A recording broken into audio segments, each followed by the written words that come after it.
Hey guys, it's Ryan Schaefer here of Horror Express Studios. I'd like to share a little bit here because there's a little bit of a story behind this particular piece. Sometime in 2008 or 2009, I was watching this film and I got this crazy idea of how cool it would be to do a recreation. But I'll be honest, at the time, the intimidation of trying to take something like that on prevented me from doing so, because there's so much going on in that cemetery, and I didn't think there was enough reference to get it close.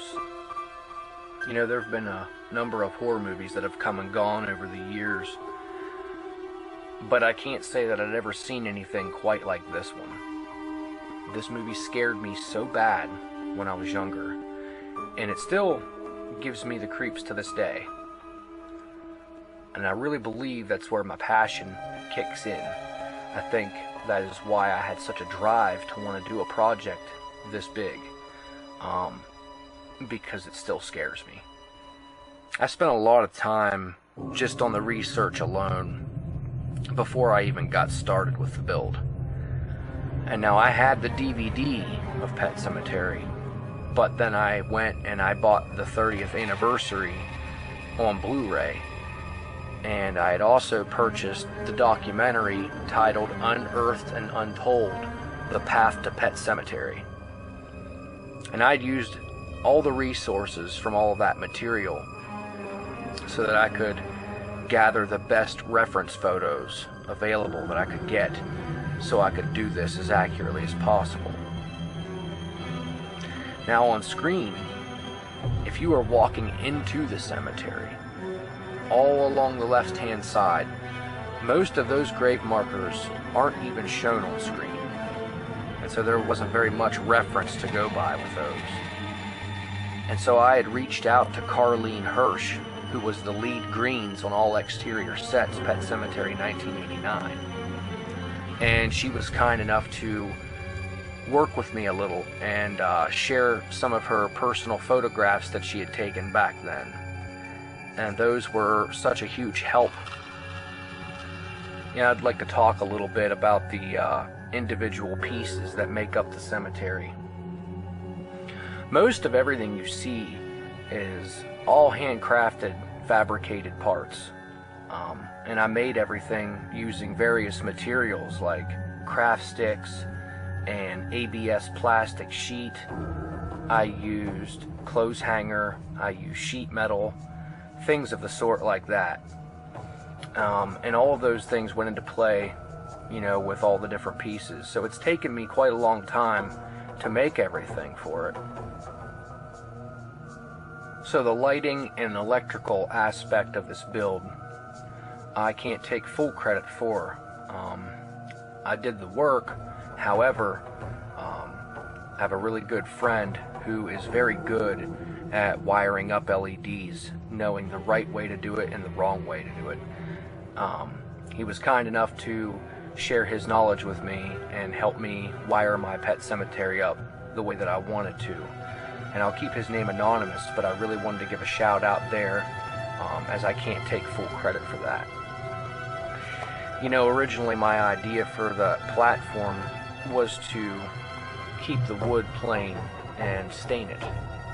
I was going to use a dark red mahogany stain, and then I was going to polyurethane it and then screw a metal nameplate to the front. But as time went on and it came down to it, I decided that the better approach would be to make that base in the same similar fashion as the grave markers, because I felt that the contrast between the platform and the grave markers and the diorama would be really good off of one another, and I felt that it would make it more of an entirety, basically. Instead of having this nice fancy looking base, I thought if I did it the way that I did, that it would make it an entire piece all together and wrap it up. And so that's why that is the way that it is. I really hope you guys enjoyed my walkthrough of the 1989 1/12 scale Pet Sematary diorama. I will put a link up to my Facebook page below. I would appreciate a like and a follow. Also, these videos are something that I'm really considering on doing more of for other builds and props that I do. So a like and a subscribe would be really appreciated. And remember, well, sometimes that is better.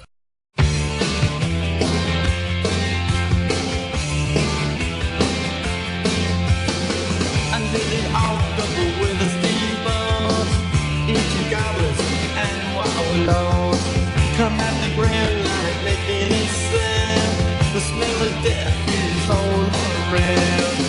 And at night when the cold wind blows, no one cares, nobody knows. I don't wanna be buried in the best cemetery.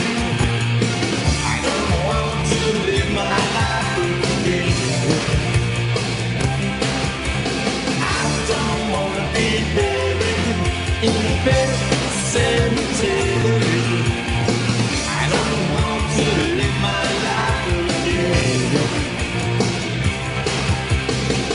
I'm addicted to the sacred place. This ain't a dream, I can't escape. More than some fangs that are picking up bones. Spirits moaning among the tombstones. And at night when the moon is bright, someone cries something ain't right. I don't wanna be buried in a bed cemetery. I don't want to live my life again. I don't wanna be buried in a bed cemetery.